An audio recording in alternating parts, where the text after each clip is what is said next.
Manya, just for you, I'm actually wearing my strength and conditioning shirt. But today I am going to be going over 3 different exercises. The first one that I'm going to demonstrate is going to be the flat barbell bench press. So if we were to pretend that I have a rack right here on the back of this bench, first step is the lifter is going to lay down. They're going to get their feet adjusted, and then they are going to push their shoulder blades in, and they're going to make sure that the J hooks in the bar is at the right length or height for them. So if the bar is here, you're going to put your arms about shoulder width apart, make sure the bar is comfortable, push those shoulder blades in again, make sure your feet stay flat on the ground the whole time, bring the bar straight down to your chest, press up, straight down, press up, straight down, press up. The biggest lifting mistakes that are made is that people like to bring their feet up when they are benching, and if you do that, 99% of the time you're actually going to fail your rep, especially the heavier that you get, because your feet are going to be the main thing that are going to help you press that heavy weight straight up. The next thing that I'm going to discuss is the spotters. The spotters will be behind the lifter and behind the bar, and they're going to use an alternate grip. They're going to not put their hands on the bar, but just keep it right here. As the lifter goes up and down, they're going to make sure that they have just a good grip on the bar in case if the lifter is struggling, then they're able to press the weight up and pull it from them.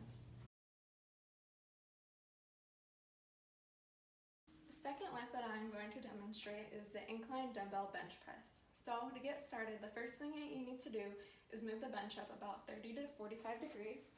So for my bench, that is just 1 notch. So the bench has a slight angle.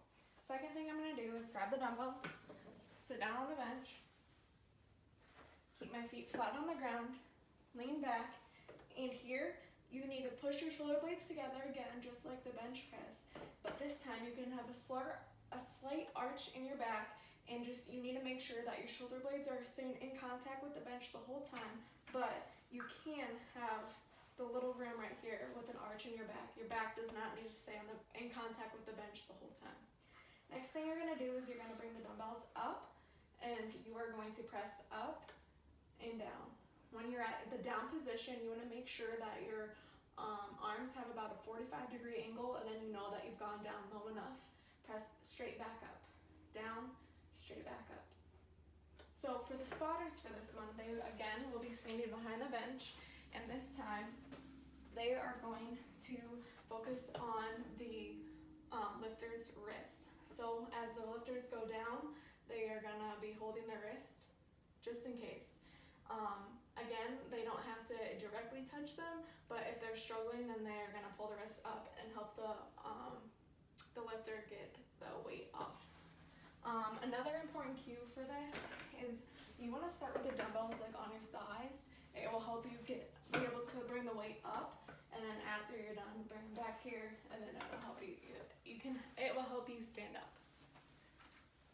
So a few things that I actually forgot to discuss in both the bench and here the incline bench and the barbell bench is the breathing techniques. So luckily for both of them, it is going to be the same breathing technique. So I'm set up like here, shoulder blades are pushed together. Here's my starting position. As I'm bringing the bar or the dumbbells up, I'm going to exhale because that is going to be the most tricky part. So breathe it, and then you're going to inhale on the way down.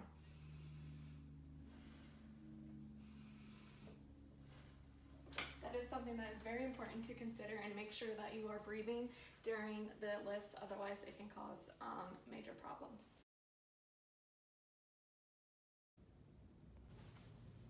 So for the third and the final lift that I'm going to demonstrate is the lat pull down. The lat pull down can be tricky, but it's done on a machine, and I showed an original picture of the up above because my camera actually cannot reach to see up there. So, and this machine is a little bit different.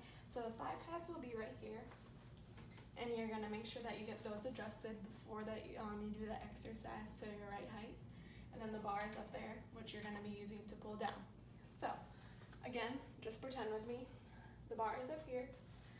I have my hands set a little bit wider than shoulder width apart. I get my weight set that I want. Right now I'm just gonna do the easiest way that there is, just to make sure that I have the correct positioning down. So the bar is here.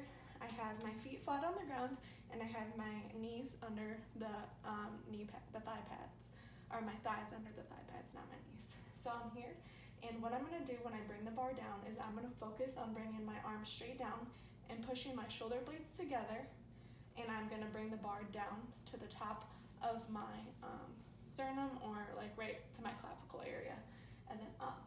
So pulling my arms straight down, shoulder blades back, bar to clavicle, and up. For this one, luckily, you will not need a spotter because the machine does the work for you. The biggest key points to make sure that you remember is, as you're bringing the bar up, you are making sure that you're not slamming it, you're not slamming it up, and you're not slamming it down. You're doing a nice controlled movement.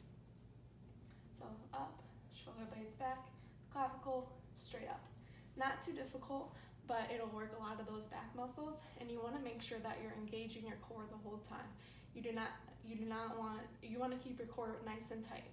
Another key coaching point that people miss is when they're bringing the bar down, they like to lean back far. That's not good for your back, and that's not how the exercise is supposed to be done. The bar just needs to come straight here. You can have a slight lean, but you do not want to make sure you're going forward, and you're not want to make sure that you're going backward at all. You can have a slight degree in your torso, but you're not bringing it all the way down, and it's not going to your stomach, which is another key thing that the athletes like to forget.